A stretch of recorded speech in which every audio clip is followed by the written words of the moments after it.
Hai Curious Soul, selamat datang di podcast School of Universe and Life. Tempat kami berbagi pengalaman dan ilmu yang semesta titipkan kepada kami dalam memaknai dan menikmati kehidupan. Apapun yang diterima, semoga bisa menjadi bahan renungan untuk meningkatkan kesadaran kalian. Stay curious and stay learning. Oke, halo Craig. Hari ini kita mau diskusi soal spiritual Nusantara 101. Kenapa 101? Karena ini baru awalannya aja lah, tipis-tipis lah, biar ada pembukaan deh gitu. Nah, kalau ngomongin Nusantara, orang zaman sekarang tuh biasanya kepikiran Nusantara itu dimaksudkan untuk menyebut Indonesia. Tapi sebenarnya ya, Nusantara yang dimaksud itu bukan cuma Indonesia aja. Jadi konteks Nusantaranya, kalau dilihat dari kacamata spiritual Nusantara, itu bukan cuma Indonesia doang. Yang dimaksud dari konteks Nusantaranya di sini itu sebenarnya adalah yang dimaksud dari Sumpah Palapa sama konsepnya maritim Austronesia. Jadi yang termasuk itu sampai Myanmar, Brunei, Thailand. Bahkan ada bagian sedikit daerah India, bahkan di daerah Australia yang bagian-bagian utara itu termasuk. Bahkan ada records yang menyatakan sampai ke New Zealand. Jadi yang paling selatannya itu bahkan sampai ke New Zealand, yang paling utaranya itu sampai ke Thailand, Kamboja, bagian daratan Cina yang bagian sebelah selatan deh, paling selatan. Segede itu memang, segitu gitu. Nah, yang mendukung lagi itu apa? Jadi aku dengar cerita dari salah satu kenalanku, temanku ini dia itu ngambil studi lanjutnya tuh di Brunei. Nah, ketika di Brunei, dia itu ngobrol lah dengan penduduk lokal lah, dengan orang Brunei. Terus diceritakan bahwa Gajah Mada atau Majapahit itu juga masuk ke historinya Brunei. Dan di Brunei itu dianggap mereka adalah histori yang bagus lah. Maksud sejarah yang bagus karena gini. Majapahit pada saat itu datang ke Brunei bukan untuk invasi, bukan untuk perang, bukan untuk menjatuhkan jadi dikuasai, enggak. Tapi datangnya dengan kerjasama diplomatik. Jadi kayak kalau kalian bergabung dengan kita, kalian akan dapat keuntungan ABCD gitu. Nah, terus kalian juga nanti kalau misalnya diserang, kita akan mengirimkan pasukan bala bantuan dan sebagainya. Kerjasama diplomatik lah gitu. Dengan kata lain, kebesarannya waktu itu kerajaan Majapahit itu bukan cuma dari perang doang, tapi juga ada dari diplomasi gitu. Kalau misalnya ditanya ke negara-negara Southeast Asia, negara-negara ASEAN lain, mereka pasti punya ceritanya tentang yang era itu, pada zaman-zaman itu, pada zaman-zaman Majapahit itu ada. Bahkan temanku, dia itu dari timur, dia dari Pulau Sabu di Nusa Tenggara Timur, dia bilang di pulaunya dia, itu bahkan sampai ada prasastinya Gajah Mada. Yang masih ada sampai sekarang, masih bisa dilihat sampai sekarang. Jadi memang waktu itu bukan cuma mitos doang, bukan cuma cerita aja, tapi memang kan ditulis di kitab Negara Kertagama tuh, maksudnya Majapahit itu sampai segimana sih gedenya gitu.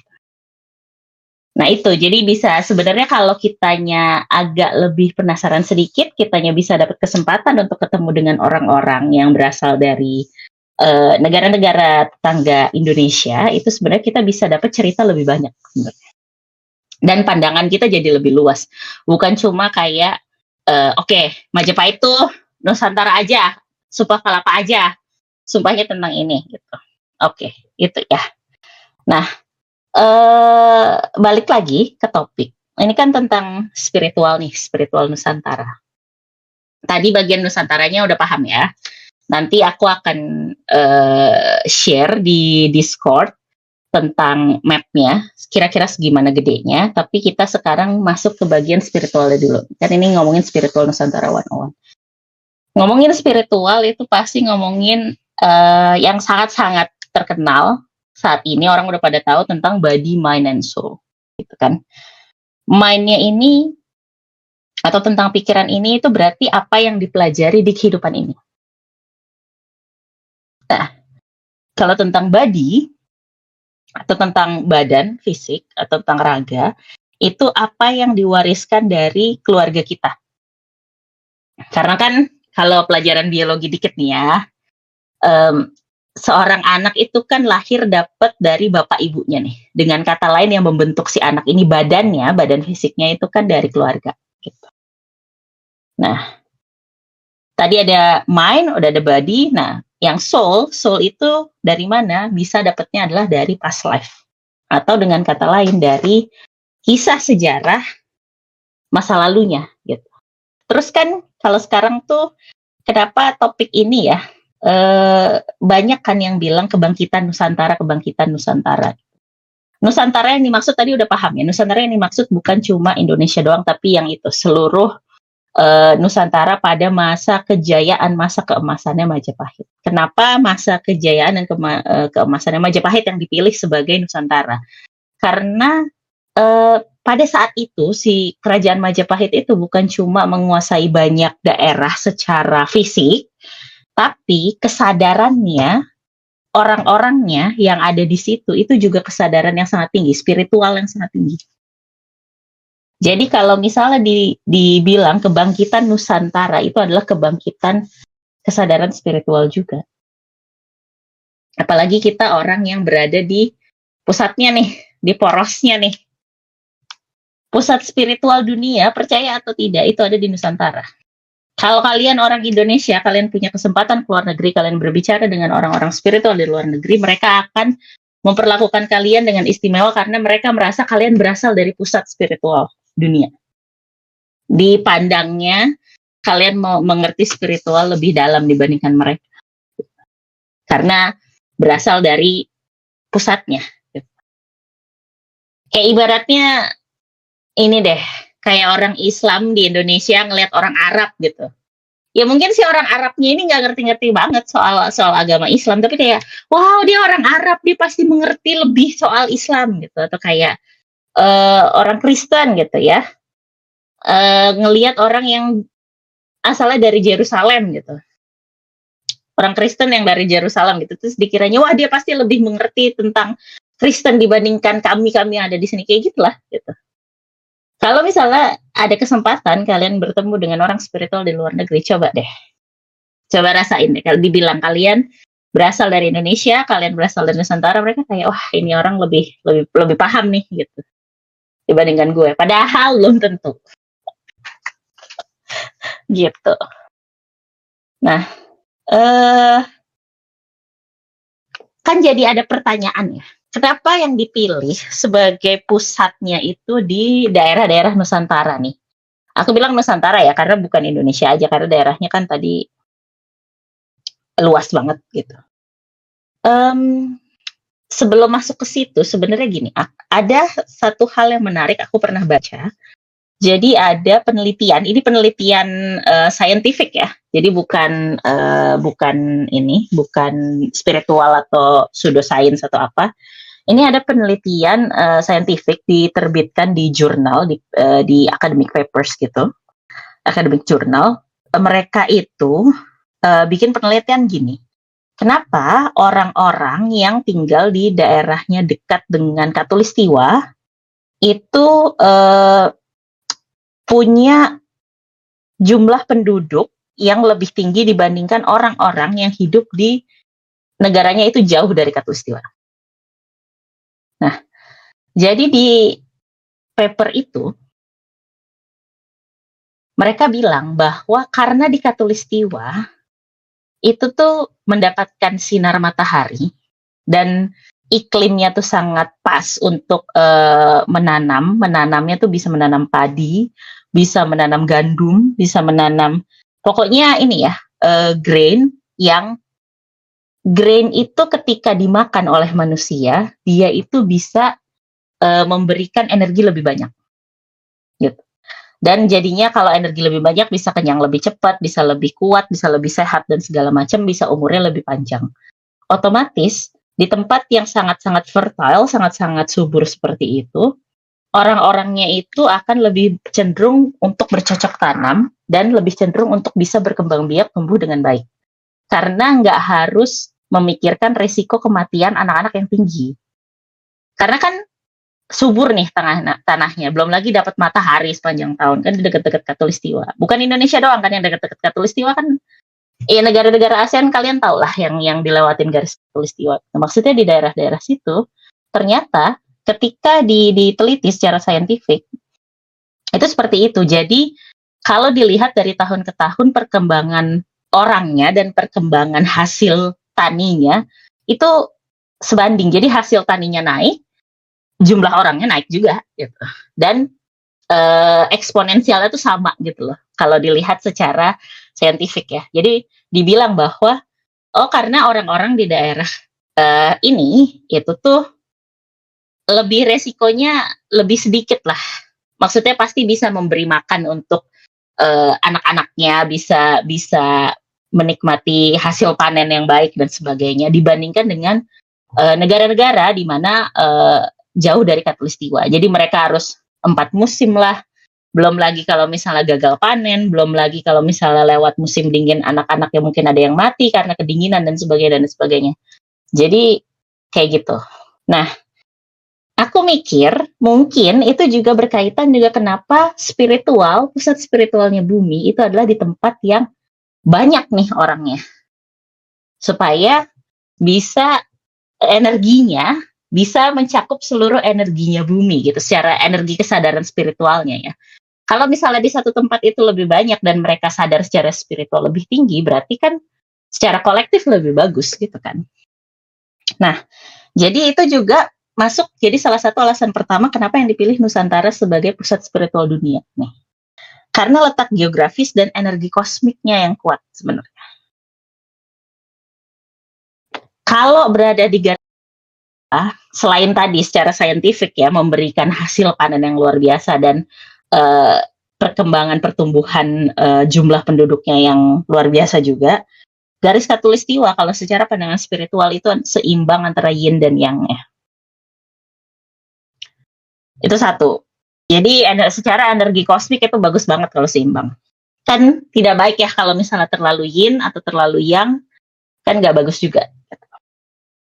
Nah, yang kedua, kenapa letak geografis dan energi kosmik yang kuat itu adalah titik pertemuan energi bumi dan kosmik itu ada di situ. Salah satunya ya, bukan satu-satunya, salah satunya titik pertemuan antara energi bumi dan kosmik itu ada di Nusantara. Terus yang ketiga, banyak vortex, energi dan portal dimensi, banyak banget. Di Indonesia tuh banyak banget. Di Nusantara apalagi. Nusantara kan tadi aku bilang bukan cuma Indonesia aja. Aku sekarang lagi berada di New Zealand. Aku bisa mengatakan bahwa di sini juga ada portal dimensi, tidak sebanyak yang ada di Indonesia. Ada portal dimensi gede. Tapi ya ada, tapi nggak banyak gitu. Di Indonesia, kamu geser dikit, itu udah ada portal dimensi yang lain. Kamu geser satu kecamatan deh, itu mungkin udah ada portal dimensi beda. Terus yang kedua, kenapa yang dipilih itu Nusantara nih ya? Warisan leluhur dan ilmu spiritualnya itu mendalam.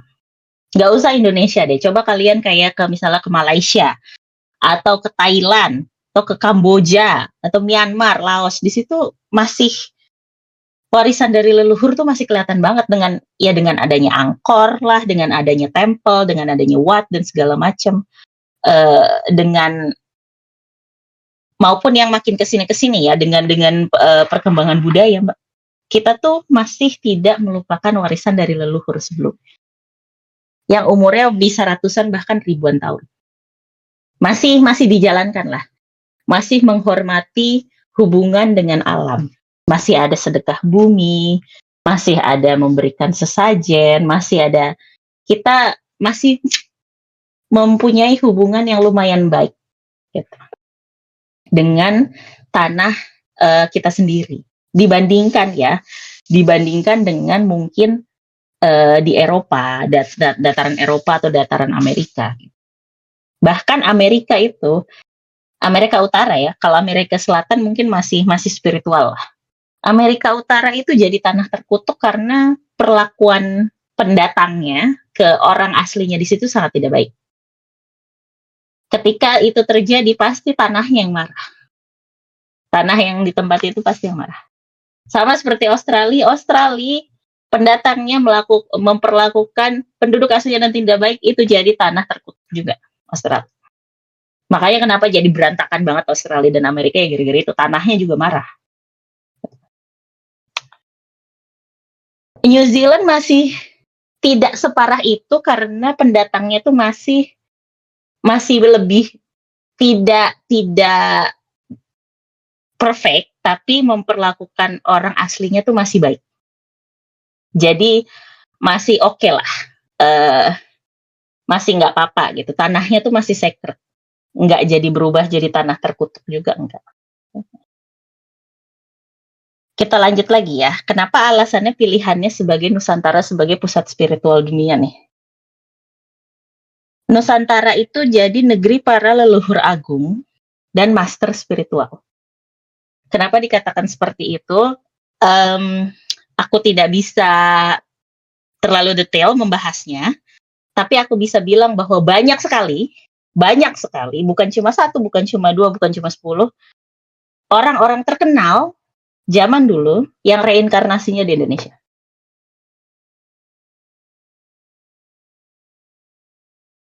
Jadi makanya kenapa dikatakan Nusantara itu sebagai negeri para leluhur agung dan master spiritual, yaitu banyak yang reinkarnasinya tuh di sini.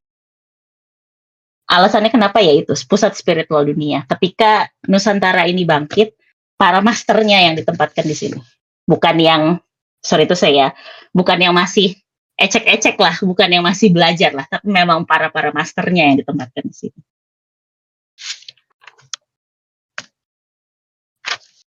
Terus ada banyak candi dan situs kuno sebagai tempat aktivasi energi spiritual.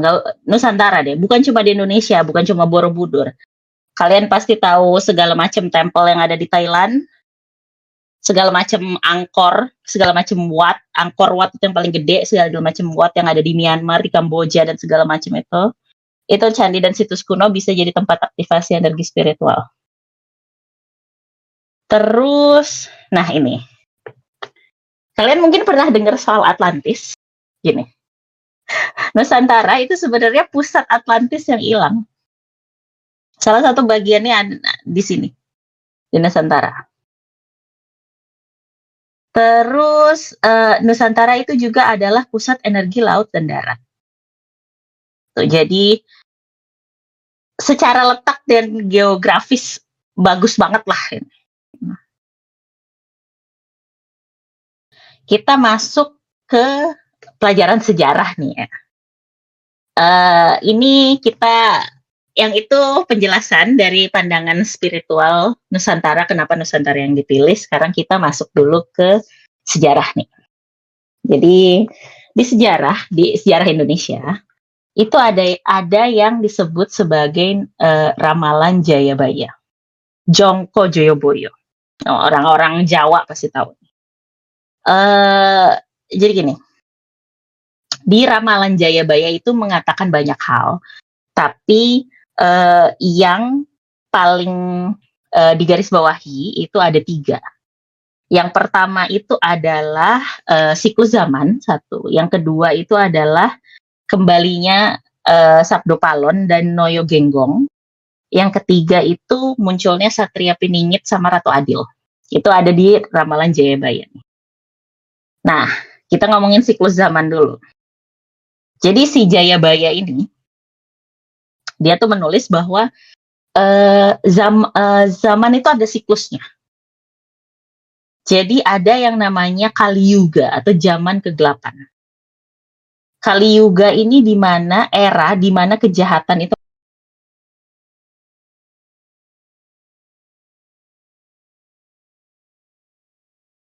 bencana, perang, segala macam ada di zaman itu. Sounds familiar? Yes. Kita lagi ada di zaman itu, di akhir dari zaman kegelapan, zaman Kali Yuga. Nah, selanjutnya akan ada siklus berikutnya dari zaman itu, di mana sebutannya itu adalah Dwipara Yuga. Itu yang disebut masa transisi, di mana mulai ada kesadaran baru, ada bangkitnya pemimpin yang sejati. Nah ini, kita lagi di akhir banget Kali Yuga, udah mau masuk ke zaman transisi nih. Nanti pas udah zaman transisi nih, akan jauh lebih banyak nih orang yang mulai sadar secara spiritual. 2020 itu udah mulai kebangkitan kebangkitan spiritual massal. Ini 2025, ini gelombang kedua. 2025 ini gelombang kedua kebangkitan kesadaran spiritual secara massal. Nah, siklus berikutnya dari zaman itu setelah Dwipara Yuga, setelah masa transisi, itu ada yang namanya Treta Yuga. Itu tuh zaman dimana kebajikan itu mulai menang. Bukan cuma yang punya duit yang menang atau yang punya kuasa yang menang, tapi pada zaman itu kebaikan yang mulai menang. Orang-orang tuh mulai kembali pada spiritualitasnya leluhur. Orang-orang tuh mulai naik spiritualitasnya, orang-orang tuh mulai memahami dengan lebih deep lah. Mulai koneksi lagi dengan leluhurnya, mulai koneksi lagi dengan alam, mulai koneksi lagi dengan dirinya sendiri di zaman-zaman itu. Sampai akhirnya nanti Satya Yuga atau zaman keemasan. Nah itu, Nusantara baru dibilang bangkit kembali pas di zaman keemasan itu, di zaman Satya Yuga itu. Sebagai satu pusat peradaban spiritual di mana manusia hidup selaras dengan alam dan Tuhan. Gitu. Nah, udah, itu yang siklus zaman nih. Itu yang di Ramalan Jayabaya itu. Kalau kalian penasaran bisa buka di buku sejarah, pasti pernah ada tulisan tentang Jayabaya dan tentang ramalannya. Walaupun mungkin tidak masuk ke ramalannya secara spesifik, tapi pasti disebut situ. Ada yang disebut Ramalan Jayabaya. Gitu. Nah, tadi satu siklus zaman, yang kedua aku bilang kembalinya Sabdopalon dan Noyogenggong. Nah, siapa sih ini yang disebut sebagai Sabdopalon dan Noyogenggong gitu kan? Orang-orang kayak siapa gitu, kayak ada yang namanya Palon gitu, Sabdopalon, jadinya si Palon ini bersabda, itu kayak Noyogenggong ini ada yang namanya nanti Genggong apa gimana? Enggak ya. Jadi gini, Sabdopalon dan Noyogenggong yang dimaksud itu adalah gini. Sabdopalon yang dimaksud itu adalah Semar, Eyang Semar, atau sang guru sejati. Gurunya para spiritual yang menjalani perjalanan spiritual di Indonesia pasti satu kali atau sering pernah bertemu, berjumpa atau berkoneksi dengan Eyang Semar, sang guru sejati. Beliau adalah yang dimaksud di Sabdopalon ini. Nah, Noyogenggongnya itu adalah Ibu Ratu Kidul, Kanjeng Ratu Kidul, Nyai Ratu Kidul. Bukan Nyi Roro Kidul ya, ini Ibu Ratu Kidul. Ini yang disebut sang pelindung alam dan energi gaib. Gitu.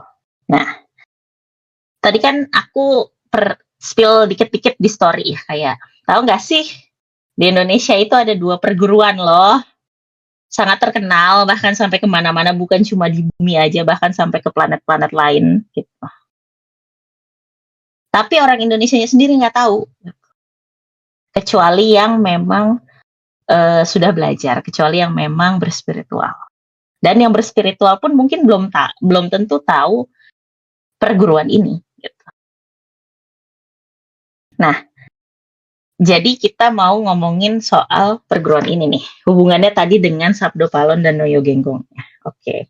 Jadi di Nusantara itu sebenarnya bisa dibagi jadi 2. Ada namanya perguruan utara dengan perguruan selatan. Gitu. Perguruan utara, guru besarnya itu adalah Eyang Semar atau Kiai Semar. Arah utara dalam filosofi Jawa itu melambangkan kekuasaan, kebijaksanaan, dan kepemimpinan spiritual. Jadi biasanya murid-murid dari perguruan utara ini itu tuh dapatnya power ya, kekuasaan, atau wisdom, kebijaksanaan, sama leadership, spiritual leader lah gitu. Itu biasanya murid-muridnya dari perguruan utara nih, yang guru besarnya adalah Eyang Semar. Nah,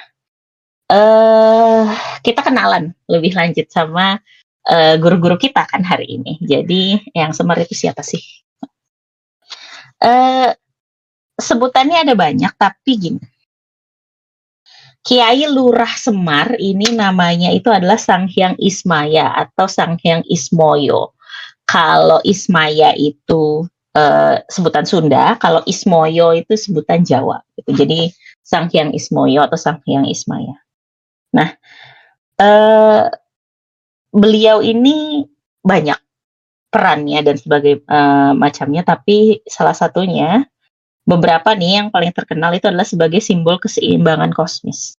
Ingat Nusantaranya aja, letaknya udah seimbang secara kosmis. Ini ada simbol keseimbangannya lagi secara kosmis.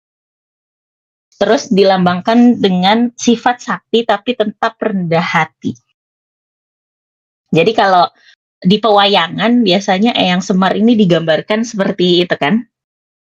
Badannya tuh gendut, posisinya tuh kayak agak membungkuk, kayak pakai tongkat gitu kan. Bukan yang kayak tinggi, tegap, ganteng gitu kan, enggak. Ini kan digambarkannya sebagai sosok yang dalam tanda kutip tidak dianggap di pikiran kita sebagai sempurna, tapi itu juga yang bikin beliau sebagai simbol sifat sakti tapi rendah hati. Beliau rendah hati tapi sakti gitu. Role lain adalah beliau ini adalah pemandu para raja dan rakyat. Raja-raja kerajaan di Indonesia, kerajaan di Nusantara, bukan cuma di Indonesia doang. Kerajaan di Nusantara, raja-rajanya pasti pernah diajarin sama beliau. Rajanya pasti pernah diajarin sama beliau. Semuanya. Kalau ingat. Selain itu beliau juga penjaga spiritualitas Nusantara. Kenapa penjaga? Ini para orang-orang yang mulai bangkit kesadarannya secara spiritual. Orang-orang yang mulai perjalanan spiritual itu aku tadi bilang, at least paling pasti sekali pernah berkoneksi dengan beliau. Karena beliau adalah penjaga spiritualitas Nusantara. Beliau pasti tahu semua spiritualis yang ada di Nusantara. Beliau juga simbol rakyat dan kedaulatan Nusantara. Karena beliau nih tidak digambarkan sebagai raja atau sebagai pangeran atau sebagai jenderal, enggak. Beliau kan digambarkan sebagai pemandu raja dan rakyat. Beliau bukan rajanya, tapi pemandunya. Jadi beliau itu adalah simbol rakyat dan kedaulatan Nusantara. Beliau juga guru kebijaksanaan dan etika kepemimpinan. Jadi para raja, tadi aku bilang, para raja di Nusantara itu diajarkan sama beliau pasti itu tentang kebijaksanaan, gimana caranya memimpin yang baik itu seperti apa, kalau ada masalah dipecahkannya itu baiknya seperti apa, tanpa melupakan spiritualitasnya dan lain-lain. Gitu. Atau bisa juga disebut sebagai danyang atau roh pelindung Nusantara. Gitu. Nah, ini kan guru besarnya nih dari perguruan utara. Nah, ada guru-guru lain yang juga dari perguruan utara. Kalian pasti pernah dengar pewayangan Punokawan ada 4 selain Semar. 3 yang lainnya itu juga adalah guru dari perguruan utara. Jadi yang pertama ada namanya Ki Lurah Astrajingga atau yang disebut sebagai Bagong atau kalau di Sunda itu Cepot. Ini yang biasanya di wilayah barat nih. Dari barat ini biasanya Ki Lurah Astrajingga. Nah, yang kedua itu adalah ada Ki Lurah Petruk atau Dewala. Ini biasanya yang di wilayah tengah. Wilayah barat ini wilayah barat Nusantara ya. Jadi bukan cuma Sumatera atau Jawa Barat. Enggak, ini wilayah baratnya Nusantara. Nah, wilayah tengah-tengahnya Nusantara. Nah, yang ketiga ada Ki Lurah Gareng. Atau namanya Bambang Sukodadi. Nah, itu di wilayah timurnya Nusantara. Nah, kalau Ki Lurah Astrajingga ini beliau ini dari kesatria. dari golongan-golongan kesatria. Jadi golongan kesatria lah. Kalau Ki Lurah Petruk, beliau ini dari golongan bangsawan. Nah, Ki Lurah Gareng, beliau ini yang dari golongan orang-orang biasa, golongan orang pedagang. Kayak gitu. Itu yang perguruan utara. Paham ya? Nah, ada yang tadi disebut perguruan selatan. Guru besarnya, kalau yang utara itu adalah Eyang Semar, yang selatan guru besarnya itu adalah Nyai Ratu Kidul, Ibu Kanjeng Ratu Kidul, Ibu Ratu. Atau disebutnya Nyai Kencono Sari. Nah, pasti kalian pernah dengar dari selatan identiknya dengan warna hijau. Kenapa? Warna hijau itu lambangnya ketenangan, harmoni, sama kelimpahan, keberlimpahan. Lambangnya Harcakra juga kan. Gitu. Jadi ini juga dilambangkan sebagai perguruan selatan itu guru besarnya, Ibu Ratu. Itu ibu alam dan keseimbangan energi. Coba perhatiin deh. Tadi yang di utara juga guru besarnya itu simbolnya adalah keseimbangan kosmis. Di sini juga yang di selatan itu juga ibu alam dan keseimbangan energi. Pasti seimbang. Para guru besarnya ini pasti seimbang. Kalau dari utara itu adalah sosok divine maskulin ya Nusantara. Selatan ini adalah sosok divine femininnya dari Nusantara. Nah, role-nya apa aja? Role-nya itu penjaga energi Nusantara dan keseimbangan alam, pembersihan energi dan transformasi spiritual, pemegang kunci ilmu spiritual dan mistisisme Nusantara, terus menyediakan portal energi untuk pejuang spiritual. Itu tuh perguruan selatan. Nah, kalau dari utara tadi dapatnya power, dapatnya kekuasaan atau kebijaksanaan atau kepemimpinan spiritual. Kalau dari selatan itu dapatnya fame, keterkenalan. Jadi muridnya Ibu Ratu itu biasanya famous, orang-orang terkenal. Jadi kalau kalian melihat orang-orang spiritual, guru-guru kakak-kakak kita, guru-guru spiritual di Indonesia yang terkenal di TV, kemungkinan besar beliau adalah muridnya Ibu Ratu dari perguruan selatan karena dapetnya fame. Kalau dapetnya power itu pasti muridnya dari utara, perguruan utara. Nah, apakah ada satu orang bisa dari dua perguruan? Mungkin, bisa jadi. Gitu. Dia dapat fame dan dapat power juga. Ada yang dapatnya dari salah satu guru, ada dapatnya dari dua-duanya gitu. Tapi gini, mau dari yang perguruan yang manapun, sebenarnya pesannya dari kedua guru kita ini adalah untuk saling bekerja sama satu sama lain. Bukan malah gontok-gontokan, bukan malah iri-irian, bukan malah saling menjatuhkan. Tapi kita tuh disuruh kolaborasi, kita kerja sama satu sama lain. Ya sama aja loh. Walaupun yang satu dari utara, satu dari selatan kan sama, tetap tinggalnya di Nusantara, tetap spiritual Nusantara, gak ada bedanya. Nah, tadi kan Eyang Semar ada tuh, ada Astra Jingga, ada Petruk, ada Gareng. Nah, kalau Ibu Ratu Kidul di selatan itu juga ada guru-guru lain nih, yang terbagi jadi 3 guru lain nih. Yang satu itu adalah Nyai Roro Kidul, itu adalah panglima tertingginya. Beliau juga guru nih, beda ya, jadi beda. Nyai Roro Kidul dengan Ibu Kanjeng Ratu Kidul itu beda entitas. Nah, yang kedua ada namanya Nyai Rio Kidul, atau biasanya disebut Nyai Blorong. Nah itu, beliau adalah jenderal perang. Nah, yang ketiga ada namanya Nyai Mbah Kidul nih.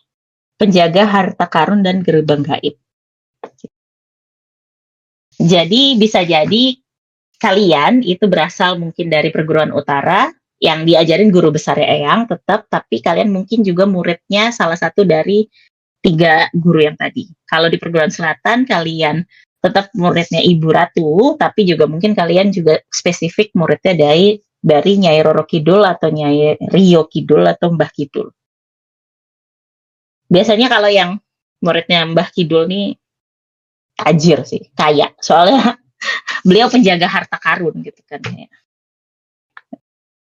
Nah, selain itu, selain Eyang dan Ibu Ratu, ada lagi yang disebut di Nusantara itu namanya Ibu Pertiwi. Ini adalah satu entitas yang beda lagi. Beliau adalah Sang Guru Agung Nusantara, Ibu Pertiwi. Tanahnya. Kita ngomongin tanahnya langsung. Sama kayak bumi, kalau ketemu dengan ibu buminya, aspek femininnya ya, itu ada. Nah ini, kalau aspek maskulinnya itu yang berbentuk fisik berarti tanahnya. Ibu Pertiwi ini adalah aspek femininnya, Sang Guru Agung Nusantara. Makanya kalau misalnya di lagu suka ada sebutan Ibu Pertiwi dan segala macam, kalau kalian paham maksudnya Ibu Pertiwi itu adalah itu aspek femininnya dari tanah Nusantara ini. Gitu. Begitu. Nah, terus itu kan tadi ramalan yang kedua tuh dari Jayabaya. Kan ada, aku bilang ramalan ada 3 nih yang terkenal. Pertama tadi siklus zaman, tadi udah aku jelasin. Yang kedua itu adalah kembalinya Sabdo Palon dan Noyo Genggong. Itu aku udah menjelaskan hubungannya dengan perguruan utara dan perguruan selatan. Yang ketiga, ramalannya apalagi sih? Tentang Satria Piningit dan Ratu Adil yang akan datang ke Nusantara. Satria Piningit itu disebut-sebut sebagai ya kesatria ya. Mereka kesatria yang membela kebenaran, membasmi kejahatan kayak gitu-gitulah. Kayak di ini ya, kayak kartun-kartun zaman dulu, membela kebenaran, membasmi kejahatan gitu. Kayak gitu tapi Satria Piningit ya. Nah, Ratu Adilnya ini apa? Ratu Adil ini adalah sebutan untuk pemimpin Indonesia yang sangat adil, yang memerintah dengan baik, mengurus, memprovide rakyatnya dan segala macam. Jadi disebut-sebut sebagai pada masa kebangkitan Nusantara ini pasti akan bermunculan Satria Piningit dan Ratu Adil. Pasti akan datang. Banyak yang di sosial media itu mereka mungkin mengklaim bisa mengetahui siapa Satrio Piningit, siapa Ratu Adil. Bahkan ada yang sudah disebut-sebut sosoknya sebagai apakah dia adalah sosok Ratu Adil di Indonesia, atau itu hanya sebagai clickbait aja, sebagai judul supaya orang tuh pengen dengerin gitu, kayak oh si orang ini nih sosok yang ditunggu-tunggu si Ratu Adilnya, atau kayak gitu aja. Tapi gini, dari sekian banyak yang mengklaim bisa mengetahui Satria Piningit dan Ratu Adil, aku bisa bilang 90% lebih itu cuma klaim aja, bukan beneran. Mungkin ada 1 atau 2 orang yang memang memiliki kemampuan untuk mengenali Satria Piningitnya dan Ratu Adilnya, tapi tidak semuanya yang mengklaim bisa. Gitu. Jadi hati-hati. Take it with a grain of salt. Analisa sendiri, rasain sendiri benar atau tidak. Jangan langsung percaya. Oke. Nah, aku mau mengakhiri bagian dari diskusinya ini itu dengan pesannya gini. Kalau teman-teman curious souls yang dengerin ini itu pas tadi aku lagi jelasin, ngerasa terkoneksi, ngerasa ada panggilan, oh kamu tuh sebenarnya dari perguruan utara, oh kamu tuh sebenarnya dari selatan.